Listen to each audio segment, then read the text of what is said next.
morning, sir. Okay, first question niyo pa. Hindi, may magbigay ko lang. Statement muna, statement muna. A statement po. Magandang umaga po sa inyong lahat. Naparito po kami sa Senado. Kasama po ang 18 na dating mga sundalo ng Republika ng Pilipinas sa dalawang kadahilanan. Una po ay gusto kong maklarify ang mga imbitasyon na natanggap namin. Pagkatapos po kasi ng Blue Ribbon Senate Blue Ribbon Committee hearing noong June 4, bandang alas 2:30 po ng hapon, nakatanggap po ako bandang alas 8 ng gabi ng isang imbitasyon na pinapatawag ulit kami sa Senado sa araw na ito, Lunes. Nagka-problema po ako dahil pagkatapos ng June 4 hearing ay nagsiuwian sa kanilang mga probinsya yung ibang mga sundalo at sinamahan din nila yung si Walter Manalansan para sa lamay ng kanyang kapatid na namatay noong umaga ng June 4 din, 2026. Kaya minarapat ko po na sumulat kay Senator Cayetano noong araw din na yon, noong gabing yon, no? So makikita din nyo dito ang in-email ko na sulat, June 4 din ang petsa, humihingi ng guidance kay Senate President Alan Cayetano. At bakit ko po in-address kay Senate President Alan Cayetano ang aking sulat? Despite the fact that some senators are claiming he is no longer the Senate President, I have here a video just 2 days ago na sinasabi ni Senator Erwin Tulfo na ang Senate President pa rin ay si Alan Cayetano.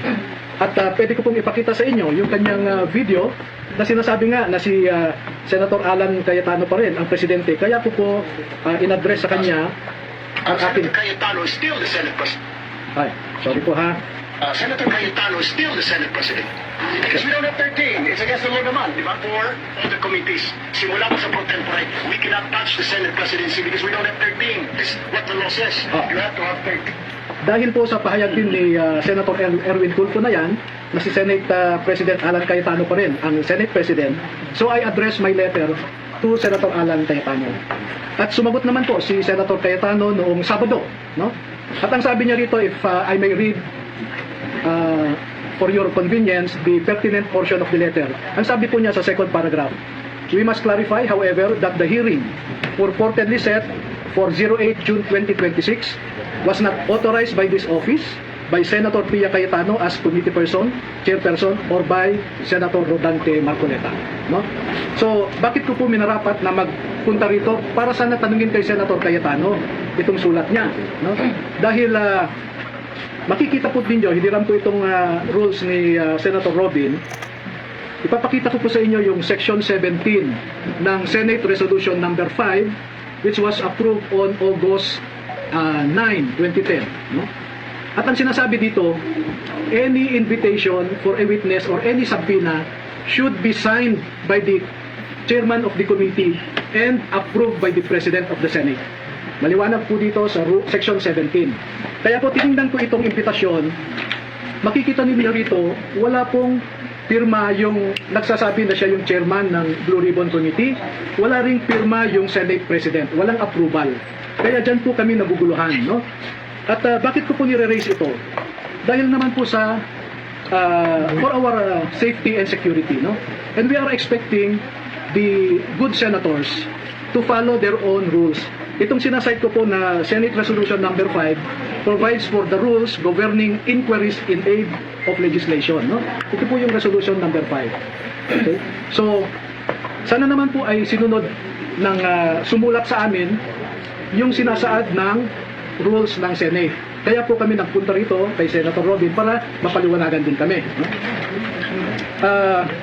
Pangalawa po, sa totoo lamang ay we are worried but we are not scared that Mr. Erwin Tulfo, who claims to be the new chairman of the Senate Blue Ribbon Committee, is presiding over this investigation.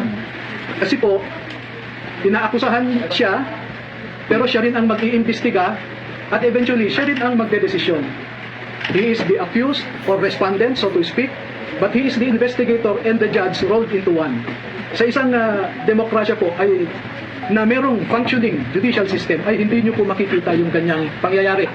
Na kung sino pa yung akusado, siya pa ang mag-iimbestiga at siya pa ang magdedesisyon kung sino ang nagsisinungaling at kung sino ang nagsasabi ng totoo. And of course, by human nature, we don't expect Mr. Erwin Tulfo to admit his guilt. And therefore, by human nature also, it is predictable that he will cite all of us as liars. And pursuant to his power as chairman of the committee, and that is debatable, he can cite us in contempt, he can punish us, and he can send us to jail. And for these purposes po, I will cite to you Section 18 po of the same Senate Resolution number 5. Nakalagay po dito, 18, no? Contempt. Contempt. Makikita nyo dito, ang sinasabi,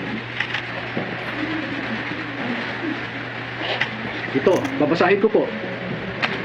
The chairman, with the concurrence of at least one member, may punish or cite in contempt any witness before the committee who disobeys any order of the committee or refuses to be sworn or to testify or to answer a proper question by the committee or any of its members, or testifies falsely or evasively. Sa tingin nyo ba, sasabihin ni Mr. Erwin Tulfo that we are testifying truthfully? Sasabihin niya yan, you are testifying falsely. And what is the consequence of that? Contempt. And once you are cited in contempt, itong rule po na ito ay inamend ng Senate. We have resolution number 145. Senate resolution number 145. Ang matindi po ikukulong kami. No? Ito. Ito. A contempt of the committee shall be deemed a contempt of the Senate. Such witness may be ordered by the committee to be detained in such place as it may designate. No? Pwede nila kaming ipadala sa Pasay City Jail. No? That is the danger. No?